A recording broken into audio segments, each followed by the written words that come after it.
You really want to go out this morning? I want to get out on Esnagi Lake and catch some walleyes. Catch some walleyes. It's going to rain, it's blowing, you really want to do this? You don't want to sit in camp, do you? Hi, I'm Darryl Choronzey, and I really am with my best fishing buddy, my son Joshua.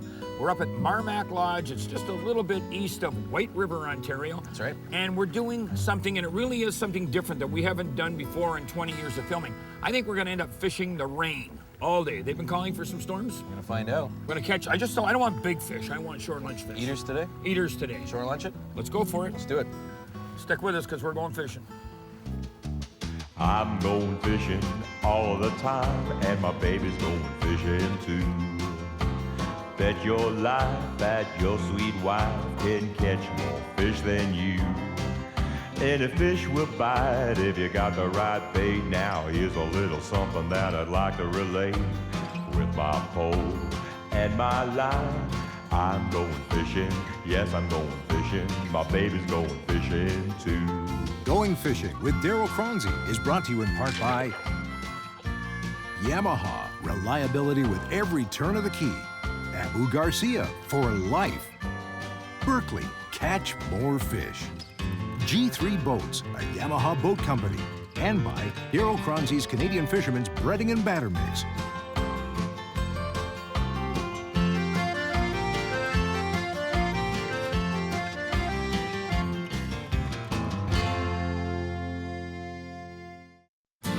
Closed captioning for Going Fishing is brought to you by Rapala, the makers of Canada's favorite fillet knives. Let's be honest, rain is rain, and everywhere in Canada, it rains. Even in Ontario's fabulous North Country, you can expect it to rain sometime. So you're on that once-a-year fishing holiday with a warm, comfortable cottage that's built on the side of a lake full of hungry fish. It's raining, so what do? You have a choice to make. You can stay in the cottage with the boys, pull out a deck of cards and play euchre, or you can be a real man, a real fisherman. You can pull on the raincoat and go fishing. Isn't that what you really made the trip for? Well, today, Choronzey and his son Josh have left the rest of the gang back at the card table. These boys have been to Ontario's North Country more than enough times to realize you never pass up the chance to dangle a hook in front of Mr. Opal Eyes, as long as the conditions are safe enough to venture out on the lake. Lightning and high winds will keep them indoors, but a little rain, not on your life. Not when the walleye are waiting on a lake like Esnagi in Ontario's Algoma country. Mr. J. Big D. Hey. Oh, Big D. Buddy. Don't call me buddy. Sorry. I don't like the buddy when you're in the boat with me. Now, is that short lunch? You gonna make it short lunch? I'm gonna make it short lunch. What do you think? Go right ahead. Okay, you tell me. You're the expert up here. What is the catch and keep on this lake? 1 over 18 inches, 3 under. Now, the reason for that is they're trying to keep the big spawners in the lake, and these are our eaters, right? That's right. You don't need to be taking stringers of fish over 18 inches home anymore. You know, and that used to be the thing. I'm going to pass this back to our guide back here. That used to be a problem up here. Visitors would come into the lake, and everybody wanted... Guilty for it. You were guilty for it. I was guilty for it. Everyone that came up wanted to take 20. No, but everybody was guilty for it. Well, I'll give you an example. Al Linder, I've got pictures of him with, 5, 6, 7 pound bass. Yeah. And that used to be, well, that's just what people did, the mentality. Now we know we keep the small ones for the short lunch, right? And let the big ones go back to spawn again. If you want to take one big one home, you're allowed to, but the rest should all be smaller fish. No, I've got a couple on a stringer for short lunch. Don't worry, my hands are cold. It's a little nippy out here. Buddy, the rain starts and the old man continues to do a number on you. This is like your going out party. Get used to it. When he was little, I used to have a ball playing games with him. As he gets older, I can still play the games with him. Looks like a better fish, eh? Nice fish, eh? Oh, yeah. Good eater. Short lunch fish. Good eater. What do you think? That'll go good in some of that breading mix with your big smiling mug on the package, eh? It's got it, buddy. Something. Listen, put it this way. That fish wants my gulp. Look at this. He wants that gulp. Let go. He wants that gulp minnow. It's going to get gulp, but it's going to be the reverse. It's going to be gulped by someone else. It's going to be the reverse. Nice fish. Good eaters. Now, and again, this is eating size fish. Yep. You don't want the big ones. So put him in your net. You can put him in the live well. There he is. Oh, you almost got the old man in the face with a graphite. But the fish aren't gulping it. They're tap, tap, and then they're picking it up. Tap, tap, tap. Nothing hard, eh? Nope. These fish have just come off the spawning grounds. They're not really hungry. Put him back in. Nice fish. But they're not hungry, right? And they're just pecking away at that lightly. Just a little tap. You know where you got that feel from? You? My side of the family. I don't want to say with your mother's side of the family, but my side of the family's pretty good fishermen, right? Okay, she doesn't watch the show too often, so you're. Can I say something? Much anything, yeah. Your mother's relations stink when it comes to fishing. They stink. They don't know how to fish. The only fish they get is from A&P and Loblaws. They've never caught a live fish See, in if I their heard the life. stories right, all the times you went to the Kawarthas, it was with Mom's side of the family, no one else's. And now for the Darryl Choronzey's Canadian Fisherman's Breading and Batter Mix Campfire Comment. You know, I'm sitting here with a real good friend of mine, Joel Toast. You're a retired conservation officer for the province of Ontario. How long have we known each other? A long time, Darryl. You know, your wife used to work for me, right? She did? She'd listen to me bitch about natural resources in Ontario. Then she'd go home for a guy that worked for natural resources, and she'd have to listen to him bitch. Now, I've got a reputation for picking on biologists. And again, I'm not against most of the biologists. I look at it, if you've got one biologist with a lot of power, and he messes up, it's like a bad apple or a bad tomato in a crate, everything goes wrong, right? Have you, or how do you feel about biologists right now? Well, biologists they're necessary to the system. But you give me 2 COs for any biologist, and I'll be a real happy camper. Now, you said something to me earlier. When people used to make enforcement decisions on that in the old days, and new regulations, they used to really come to the conservation officers, right? Well, they did. You see, because we were the ones that were out in the field, and you have to understand, even in this day and age, when the ministry has very little money, they can't send their biologists out in the field, so they still have to rely on the COs. But the problem was, they always used to rely on us, I'd say almost 100%, to tell them what was going on out there, and then we'd sit down together and we'd make the laws. And the problem is now, they're making the laws. The biologists. The biologists without asking. And you can have all the laws you want on the books. If you don't have the conservation officers to enforce them, they're not worth the paper they're written on. So what you're saying is pretty well what I'm agreeing with. The conservation officers are a very important part of natural resources, not just in Ontario. I'm talking Newfoundland, Nova Scotia, Quebec, Manitoba, everywhere. Conservation officers should have a real say on how we change our rules and how we make our rules. Well, definitely. Conservation officers are natural resources. If there weren't conservation officers, there wouldn't be any natural resources. Well, I'm going to tell you right now, there's too few conservation officers right across the country, okay? I agree. You know, would you have said that 20 years ago when you were working there? And I'm going to tell you something right now. This guy would do that 20 years ago and say that. Well, even 20 years ago, there wasn't enough conservation officers. You know, I remember in the old days, you used to get yourself in a little bit of trouble for being outspoken. Yeah. Biologists, I think the best of you, honest to God, and I honestly believe we need biologists, but we need a lot of conservation officers, a lot more conservation officers. Thanks, buddy. And I want everybody out there to understand you have no idea how hard it is to sit here with smoke gets in your eyes. Going Fishing returns with more walleye action. I'm singing in the rain, I'm singing in the rain. Now, again, this lake is full of trophies. I mean, full. What we want to do is get some shore lunch first. That's a nice shore lunch fish. See that one-hand grab by the old man? That was impressive. Really? Who's gonna give Leave my fish alone. The reflexes are still pretty good, eh? Not bad. The mind may be breaking down, but the body is still there. Now, that is typical northern walleye, you know? Yep. There's lots, and I mean lots. I would even wager to say that's non-typical for the walleyes we've been catching the past few days here, because most of our fish have been over 20 inches. Yeah, we had trouble catching unders to eat. We're at Marmac Lodge. We're just a little bit east of White River, right? Yep. Came in on the train, but fish like this we haven't been able to catch. The shore lunch, honestly, the fish have been a lot bigger. Big fish, you know, I mean, big walleye in this lake. And we've had the problem every day of trying to catch shore lunch, so we're gonna put this one on the stringer. What do you think? Plan. We're just about done our stringer. That's right. Oh, Right under your father's nose. Yep. Hey? Well, I'm gonna tell you one thing. It's a good thing you learned one thing. I wanna tell you what this kid, the first word he ever learned, and this is no fish story. I don't think my wife appreciated it too much, but he was about, I don't know, When did you start speaking? At 12? Oh, I have no idea. 12. Holy jeez. Give me a He bit was of credit. he was about a year and a half, but the first word he said was fish, and your mother didn't like it too much. That was my first word. She That would have does probably. surprise me. That's the truth. She would have And this probably. is the same guy that gives me trouble at school for fishing all the time. She would have probably been happy if your first word was cabbage roll or something like that. She won't be happy with that either. I hope she's not watching this morning. We're having fun. Hey? Yeah, a little wet. I took him out and did his first show when he was 4 years old. I think we're going to show a shot of that later. But he's learned how to fish since, and not quite as good as his old man, but he's learned how to fish since. I'm with Ken Johnston. I guess I can call you the boss of Marmac, right? You'd be the only one, but sure. That's okay. As long as you get me back, I'm going to call you the boss. Ken, Marmac is not Marmac alone, right? You've got another lodge and another company? Yeah, we have Lodge 88 on the south end of this lake. The lake's 27 miles long. Yep.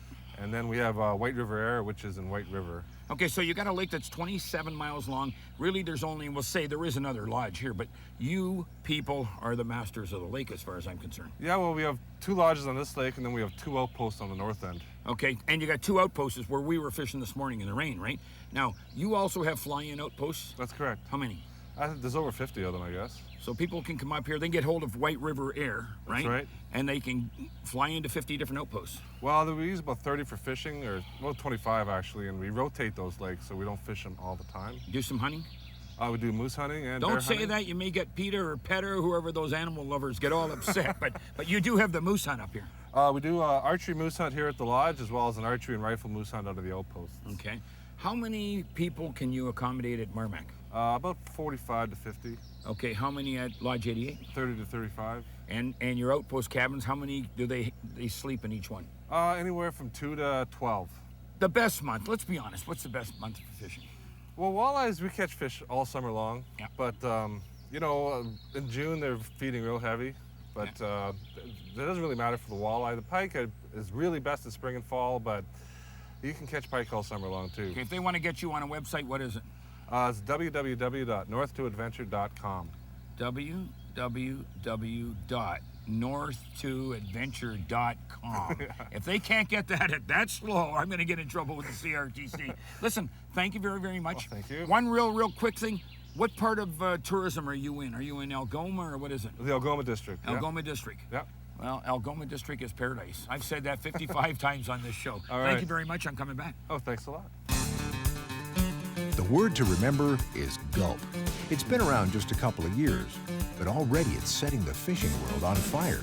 On this trip, the boys are using Gulp minnows and Gulp minnow grubs. Properly slip it over a lead-headed jig, and you have a bait that no walleye can resist. The folks at Berkeley like to say that Gulp outfishes all other bait. It gives off 400 times more scent dispersion than other artificial baits. It's 100% natural material with no plastics. It's 100% biodegradable. It's just plain lethal when placed in the path of any fish. Now remember, we're talking jig fishing. Don't hopscotch those baits across the bottom of the lake. Take it easy. A slight tip of the wrist and soft twitch of the rod is all you need to gently lift the Gulp and jig or slowly drag it across the bottom of rock and gravel. Just slowly offer the Gulp to a waiting walleye. The Gulp will do the rest. Look at that. No. You can feel them, eh? I can feel 'em. Hey? And again, it's tap, tap, tap. There's no great big, the word of the bait is gulp. Gulp. But the fish aren't gulping it. They're tap, tap, and then they're picking it up. We did this show on purpose today for the simple reason we wanted to show you what you're missing if you're sitting in the cabin when it's raining. When it's raining, there's You no know? sense. Hey, you're paying the money to come up to a place like this. Take every opportunity to catch as many fish as I you know can. another guy with a show. He's got a TV show and he won't fish in the rain. I don't want to name names. It's like guys but, with TV shows that don't eat fish. but no, don't waste your time in a cabin when you're up north playing cards, euchre, and all that stuff. Get out on the water because these fish are on a big feed then. I'd let him go. It's a nice fish. I think we got enough on the stringer anyway, so we Yep. can let that one go. But again, if it's raining, don't waste your time around the table playing cards. Get out on the water. If it's lightning, stay with the euchre. But if it's not lightning, get on the water. That's right.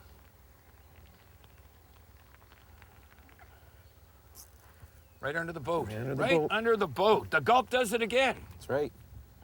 You're a little drier than me. You got a raincoat, a real raincoat. It's amazing, eh, how they hold off these points. We're stacked up on this one, that's for sure. Well, if we look, and I don't think that we can get it on the camera, but back behind us, there's a point there that they've got 15 boats off there. This one's going back. This one's going back. Nice looking fish, eh? Yeah, it's a nice fish. You know, in a lot of places, that's a lunker. Sure. But I know a lot of lakes back home in southern Ontario where you work all day for fish like that. Well, I'm going to get myself in trouble, okay? I only know one lake, really, in eastern Ontario, and that's not really a lake. It's Lake Ontario, but Bay of Quinte, right, has got big walleyes. The Kawartha fish aren't that big. No, Kawartha fish, that's a big fish. That's a good fish. You're going to get some lunkers You're going to get some big ones, right? But that's better than average. Better than average for what you see in the Kawarthas. Yeah, that's right. Again, you can come up here to Marmac, right? And how many fish do you... Now, we've only been out for about 2 hours. Not even. And we've got to... Look at... Like, this is what I mean. Bang, bang, bang. You know? Want a hand? You gonna help the old man? Get your hand off my rod. But no, you can come out here, and you can honestly catch hundreds. Like fish like that, hundreds of them. Hundreds of and walleye. Yesterday, and the day before, we were getting all our fish in the 20s to high 20-inch range. Now, this one, if I was keeping any more for short lunch, that would be my short lunch fish right there. And I want to be easy with that guy because I want my gulp back. You're gonna surprise everyone at home. Throw them back. We eat a lot of fish. Let's be honest. Hey, you're in the north. You're up to walleye. You know, fish. this is. And I'm going to keep this going because this is something I want to say. You hear some people saying, "Oh, there goes Choronzey and his kid, or Choronzey and his buddies, and they're eating shore lunch." There is nothing finer in the world than shore lunch, and there's no experience better than sitting down in the wilderness with the trees around you, and you know the blue Doesn't skies. even have to be the wilderness. If you're back home fishing on the lakes back home, you should always keep a couple fish not each time you go out, but if you're not having fish to eat, what are you really doing for the sport? Here's something that's really, and I'm going to say this. I had a couple bass guys come to me the other day and said, "You killed a bass and you ate it." Well, there's nothing finer than a smallmouth bass. Listen, that's right. When you eat fish, you worry about the water that the fish is living in. I can raise bass in a sewer. Yeah. That doesn't mean I'm going to eat the bass, but if I'm eating the bass or I'm eating the walleye, I'm worried about the water. Yeah, that's right. So all you bass guys out there, or all you muskie guys saying, "Don't eat the fish," dummy up just a little. Release most of them, eat the odd one. There you go. And I'm going to eat your 4 rant or for 5. the day. That's my rant for today. And now for the Berkeley tip of the week. Gee, it really does rain in the north. Don't let a little water spoil a well-deserved fishing vacation. A quality rain suit is often more important than the rod, reel, and tackle you take into the bush with you. Never let a rainy day spoil a fishing day. Now, buddy, what do I usually say? Hot fishing, hot day out there today? I usually say that, throwing phenomenal in paradise, but it was raining today. A little wet and a little cold, eh? Yeah, fishing was still good. And again, and again, and again, when you come to the camps, don't stay inside and play cards when it's raining. Enjoy the fishery, because you're taking a trip up, you might as well make use of it. It could rain every day. You never know. Yeah. Listen, I've got this saying. No telephone poles? No telephone poles, no cable. That's right. You're not a hydro worker, right? You're a fisherman. Okay. Where I'm running right now, I've got 6-pound tests. Fireline, right? I was running 6-pound mono. And I love these 801, little 801 reels, right? Yeah. They're probably the top end of the Cardinal reels I right now. I like that. I tried it yesterday. It's a nice reel. Get your fingers off it because you're not taking it back to Thunder Bay with you. I got the 700 series right there. So I've got the 800. He's got the 700, but they're light to ultralight, okay? Fine graphite rods. Yeah, high-quality graphite rods are key for fishing jigs. Okay, yeah, and it's Berkeley, right? Yeah, you got a Berkeley. And it's all Berkeley today. Now, here's something else. Gulp minnows. That's right. Right, and we've already said this. Grubs. I've already said this 400 times, the scent dispersion, right? They're dynamite. They're absolutely phenomenal. It doesn't matter where you're fishing either. No, they're good in Southern Ontario, Northern Ontario, they're good baits. Just show that minnow there. That's the Gulp minnow on a lead head. And it looks like a real minnow. Yep. Eh? True or false? Does that look real? No, you're right. I'll put these bags down. Now, that is kind of neat. There's no two ways about it. It catches fish. Dynamite baits. And they work for everything, too, not just walleyes. Okay, we've got shore lunch coming, but I want to say something. And I don't want to say how old, or I'll smack you with the 50 pounds of lead. But my birthday's in about, I think, another couple weeks. Yeah. And my kid's living in Thunder Bay, and he got me this, and that's probably a couple $100 worth of weights there, eh? You don't need to buy them anymore. All jigs. I mean, I call them weights, but they're all jigs. And when you're coming north for walleye, it is jig fishing. You know, it's you're going to lose lots. You lose the rocks. You're going to lose some, but it is jig fishing. Now, I mentioned something on the boat today, and I don't want to get the camp operator upset with me, but when you come north, no matter where you live, buy your jigs in the south, because you think they're expensive in the south. Wait till you get to the north. Oh yeah. I paid 29 cents a jig, which was really cheap for me in Wawa. I don't want to say what the lodge charges. So you're going to be using a lot of jigs. Yep. You're going to be using a lot of Gulp. Yep. Buy it down south. Bring up different sizes too. 1/8, 1/4, 3/8. You're fishing deeper water, you want heavier But jigs. I'm going to open this one more time. I'm not happy about this little present. It's good. Now I can steal a few before you go Get back to your Southern fingers Ontario. out of my jig box. I'm going to tell you right now. But it is jigs. I mean, you can come up here with rapalas and everything and troll, but when we're on these rocky stretches, it's jigging. Yep. Thanks, buddy. Have a little lunch and get back I'm at going to it. have some shore lunch, get back at it. Put the Gulps back in the boat. Going Fishing returns with the Napoleon Barbecues Shore Lunch. I'm with a guy by the name of Bob Bagnall. He's one of the legends of the North. One of the legends to ever come out of Sault Ste. Marie, right, to fish the North. Yes, sir. Show that one more time. Now, do you like that or not? That is one of the best batters I've eaten. I have all kinds up in my different brands up in my thing, and I've thrown them all away, and I've gone to this. Really? It is the best I've ever tasted. If you didn't have that big walrus mustache, I would kiss you, but I'll just hug you. Now, how many years you been working for Marmac? I've been up here for 7 years. 7 years. You guys do quite the spread, Well, we try. We try to feed you good. you know? And you really like that stuff. I love this stuff. Do you like it as a coating mix or a batter? Both. It's Really? excellent as both. Now, how much do I have to pay you for that push? Nothing. I'm telling you the truth. Give me my It's bag back honest then. to God. I got to tell you, Bob, honest God, it's been a pleasure fishing with you guys. You know, it's been a lot of fun. It's been a lot of fun eating and a lot of fun catching fish. You're going to have even more fun when you taste it all. Okay. Good day. Awesome day. A little wet, but fishing was You like excellent. fishing with the old man? Sometimes, yeah. I want to tell you right now, nobody argues with their kid more than I do, whether it's in the morning or whether it's in a boat usually. Used to be a lot of fun when he was 4 or 5 years old and he wasn't the head stag. Now he's trying to be the head stag, but that's not working right away. I'm still the boss man. Do me a favor, take your kids fishing, whether they're 6 years old, 5 years old, or 27 years old, because it's something you're never going to forget. Now, one last time, is this paradise? You got it. You said Eh? it. Is it really, really something? Beautiful. If you get the opportunity, get up to Marmac Lodge. It's close to White River, right? Have one of these shore lunches the guides do. With Darryl Choronzey's breading and batter mix, right? But if you get the chance, get up here. I mean, it really, really is, and the last time I say this, phenomenal. It's paradise. We'll see you next week.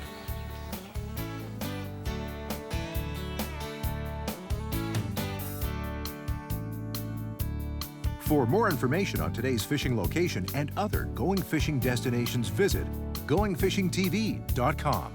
Going Fishing with Darryl Choronzey has been brought to you in part by Yamaha, reliability with every turn of the key. Abu Garcia, for life. Berkeley, catch more fish. G3 Boats, a Yamaha boat company. And by Darryl Choronzey's Canadian Fisherman's Breading and Batter Mix. Going fishing. Going Fishing would like to thank the following fine sponsors. Baby smiling my